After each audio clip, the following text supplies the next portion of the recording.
ഓം ശ്രീ ഭഗവതേ വാസുദേവായ. ഗീതാമാധുര്യത്തില് 32, 33 നമ്മൾ ഇന്ന് പഠിക്കേണ്ടത്. അതിൽ 32 നമ്മൾ ഇന്നലെ തന്നെ ഗീതാമാധുര്യത്തിൽ പറഞ്ഞിട്ടുണ്ടായിരുന്നു. അപ്പൊ 32ാമത്തെ ശ്ലോകം മാത്രം ഇന്ന് പഠിക്കുക എല്ലാവരും. 33, 34 നാളെ പഠിക്കാം. ഞാന് 33ാമത്തെ ശ്ലോകം കൂടി ഇന്ന് ഗീതാമാധുര്യത്തിലൂടെ ഞാൻ അവതരിപ്പിക്കും. പക്ഷെ ശ്ലോക പഠനം 32 മാത്രം പഠിച്ചാൽ. 32ാമത്തെ ശ്ലോകം ഓ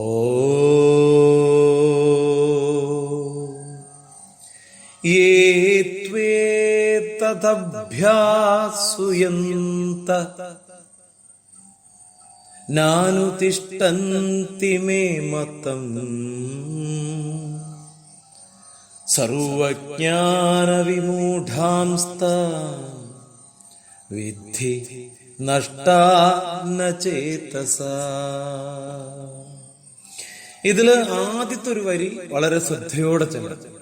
യേ ത്വേതഥ ഭ്യാസ് സുയന്ത എന്നുണ്ടാവും. ചില ഗ്രന്ഥങ്ങളിൽ ഭ്യാ സുയന്ത എന്നുണ്ട്. രണ്ടും അർത്ഥവ്യത്യാസമൊന്നുമില്ല. ഏത്വേതദഭ്യസുയന്ത എന്നും കാണാം. ഇത് രണ്ടും നമുക്ക് കാണാൻ സാധിക്കും. ഇത് ഇന്നലെ പറഞ്ഞുകൊണ്ട് ഞാൻ അതിന്റെ അർത്ഥം എന്ന് പറയുന്നില്ല. ഇന്ന് 33ാമത്തെ ശ്ലോകത്തിലേക്ക് നമുക്ക് കിടക്കാം.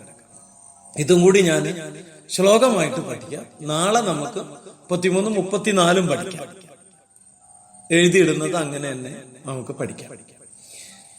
സദൃശം ചേഷ്ടതേ സ്വസ്യാഹ പ്രകൃതേർജ്ഞാനവാനപി പ്രകൃതിം യാന്തി ഭൂതാനി നിഗ്രഹ കിം കരിഷ്യതി. ഇതാണ് 33ാമത്തെ ശ്ലോകം എന്ന് പറയുന്നത്. ജ്ഞാനവാൻ അഭി, ശാസ്ത്ര പരിജ്ഞാനമുള്ളവർ പോലും സ്വാസ്യ പ്രകൃതി, സ്വന്തം പ്രകൃതിക്ക് അല്ലെങ്കിൽ വാസനയ്ക്ക് സദൃശം ചേഷ്ടത അനുസരിച്ച് പ്രവർത്തിക്കും. ഭൂതാനി പ്രകൃതിം യാന്തി, ജീവികൾ അവയുടെ സ്വഭാവം കാണിച്ചുകൊണ്ടേയിരിക്കും. നിഗ്രഹ കിം കരിഷ്യതി, നിയന്ത്രിച്ചതുകൊണ്ട് എന്താണ് കാര്യം? ഇത് നമ്മൾ ശ്രദ്ധിക്കണം. ഇനി ഗീതാമാധുര്യത്തിലേക്ക് വരുമ്പോൾ ഇവിടെ 33ാമത്തെ ശ്ലോകമാണ് നമ്മളെ വിഷയം. അതിൽ ഭഗവാൻ അർജുനനോട് പറയുന്നത് ശാസ്ത്രജ്ഞന്മാർ പോലും എന്ന് വെച്ചാൽ ശാസ്ത്രം മുഴുവൻ ആധികാരികമായി പഠിച്ചിട്ടുള്ള ആളുകൾ പോലും സ്വന്തം പ്രകൃതിക്ക് എന്ന് വെച്ചാൽ വാസനാബലത്തിൽ സ്വന്തം പ്രകൃതിക്കനുസരിച്ച് അല്ലെങ്കിൽ വിധേയരായി ശാസ്ത്ര തത്വങ്ങൾക്ക് വിപരീതമായി പ്രവർത്തിക്കുന്നത് കാണാമെന്ന് ഭഗവാൻ പറയുന്നു.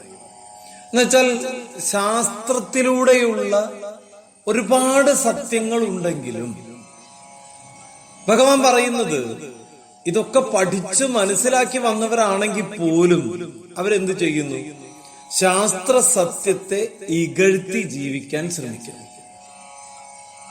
ഇതാണ് ഭഗവാൻ ഇവിടെ പറയുന്നത്. അപ്പൊ നമ്മൾ മനസ്സിലാക്കേണ്ടത് ശാസ്ത്ര സത്യം എന്ന് പറയുന്നത് ഒരു അനിവാര്യതയാണ് എന്ന് ഇവിടെ സമർത്ഥിക്കപ്പെടുകയാണ് ചെയ്യുന്നത്, അല്ലേ?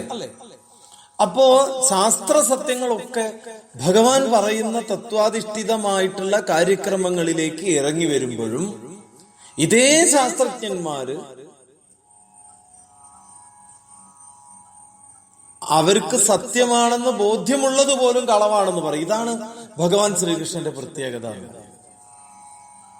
സൂര്യൻ ഭൂമിയെ ചുറ്റുന്നില്ലെന്നും എന്നാൽ ഭൂമിയാണ് യഥാർത്ഥത്തിൽ സൂര്യനെ ചുറ്റുന്നതെന്നും അതുകൊണ്ട് തന്നെ സൂര്യോദയം, അസ്തമയം എന്നീ വാക്കുകൾക്ക് പ്രസക്തിയില്ലെന്നും ശാസ്ത്രജ്ഞന്മാർ പറയുന്നു. നമ്മുടെ നാട്ടിലെ ശാസ്ത്രജ്ഞന്മാരൊക്കെ പറയുന്നത് ഇത് തന്നെയാണ്. എന്നാൽ ആ ശാസ്ത്രജ്ഞന്മാർ പോലും ഞാൻ പ്രഭാതത്തിൽ എഴുന്നേറ്റു എന്നും സൂര്യാസ്തമയത്തിന്റെ ഭംഗി ആസ്വദിച്ചു എന്നും ഒക്കെ അവരെന്നെ പറയും ചെയ്യും. ചിന്തിച്ചു നോക്കൂ, എത്ര ആഭാസമാണെന്ന് ചിന്തിച്ചു നോക്കൂ. ശാസ്ത്രജ്ഞന്മാര് പറയും പ്രഭാതവും സായം സന്ധ്യയും ഒന്നുമില്ല, അസ്തമയവും ഉദയമൊന്നുമില്ല. കാരണം സൂര്യൻ ഓൾറെഡി കത്തിക്കൊണ്ടിരിക്കുകയാണ്. ഭൂമി ചുറ്റുന്നത് കൊണ്ടുണ്ടാവുന്ന ഒരു ഇരുട്ടും വെളിച്ചമാണ്, അല്ലാതെ ഒന്നും അല്ല എന്ന് ഇവർ പറഞ്ഞു നടക്കുകയും ചെയ്യും. ഇതേ ശാസ്ത്രജ്ഞന്മാരൻ എന്ത് ചെയ്യും? ഞാൻ രാവിലെ എണീറ്റു, രാവിലെ പല്ല് വെച്ചു, വൈകുന്നേരത്ത് ഞാൻ കുളിച്ചു, രാത്രി കിടന്നുറങ്ങി, ഇതൊക്കെ ഇവര് പറയും ചെയ്യും. അങ്ങനെയാണെങ്കിൽ ഇവരെന്തിനാ രാവിലെ വൈകുന്നേരം ഉച്ച എന്നൊക്കെ പറയേണ്ട കാര്യം എന്താ? ഒന്നും പറയേണ്ട കാര്യമില്ലല്ലോ. പക്ഷെ ഇതെല്ലാം ശാസ്ത്രജ്ഞന്മാര് പറയും. അപ്പൊ ഇവിടെ ആരെയാണ് മണ്ടന്മാരാക്കുന്നത് എന്ന് പഠിക്കണ്ടേ?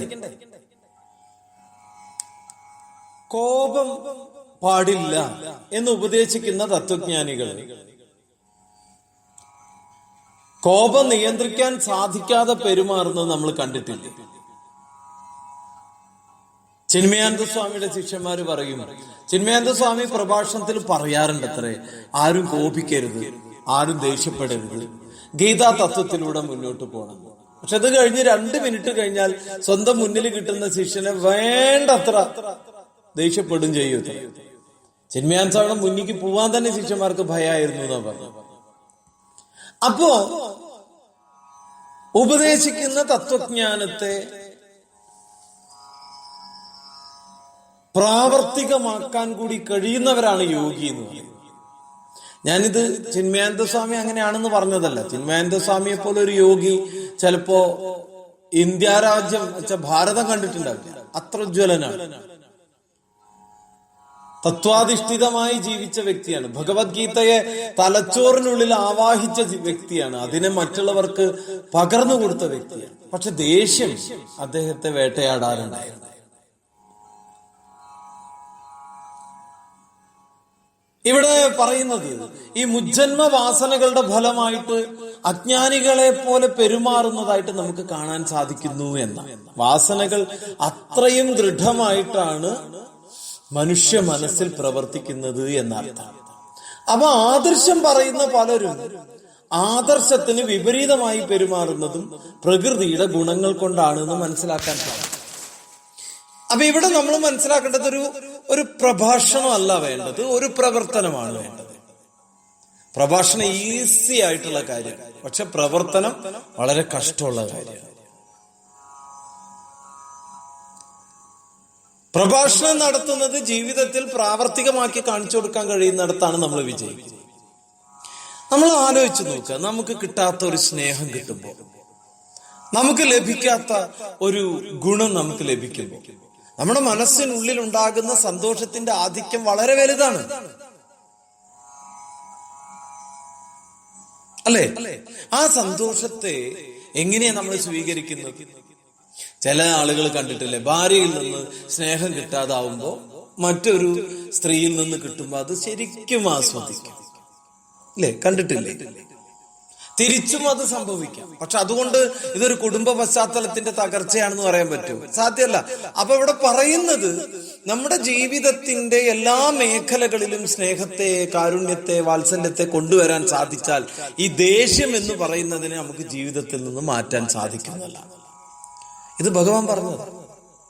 അപ്പൊ ആ ഒരു ഭഗവത് ചിന്തയിലേക്ക് നമ്മുടെ കാഴ്ചപ്പാടെത്തണം, വഴി തെറ്റി അലയാതെ.